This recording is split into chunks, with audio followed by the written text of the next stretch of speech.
If हजुरहरूलाई पनि यस्तो रोल गरेको कपाल मनपर्छ, घरमा आइरन पनि छ र गर्न पनि आउँछ बट लङ लास्टिङ हुँदैन भने today I will give you some tips and trick जुनले गर्दाखेरि तपाईँ घरमै रोल गर्न सक्नुहुन्छ र एकदम धेरै लङ लास्टिङ पनि हुन्छ। अनि यस्तै क्युट क्युट टाइपको हेयर एसेसरिजहरू चाहिएको छ भने मलाई मेसेज गर्नुहोला। So hi everyone, it's me Priyanka and welcome back to my mini blog. First step भनेको कपाल चाहिँ वास गरेको हुनुपर्छ, छैन भने त्यहाँ वास गर्ने।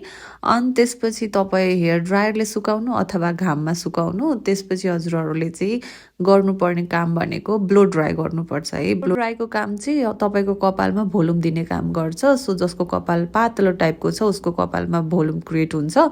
आफ्टर द्याट तपाईँले कुनै हेयर प्रोटेक्टिङ क्रिम लगाउनु, सेरम लगाउनु, स्प्रे लगाउँदा जेसुकै लाउँदा नि भयो। आफ्टर द्याट मजाले पार्टिसन गर्ने, तपाईँले जसरी सजिलो लाग्छ त्यसरी पार्टिसन गर्ने, क्लिप लाउने। मसँग क्लिप थिएन सो मैले चाहिँ आफ्नो क्लचर नै युज गरेँ। अनि त्यसपछि थोरै थोरै कपाल लिएर पार्टिसन गर्दै रोल गर्दै जाने हो। रोल गरेको इच स्टेपमा स्प्रे युज गर्दै जाने, जुनले गर्दाखेरि तपाईँको कपाल ठ्याक्कै रोल गरेको बस्छ कि।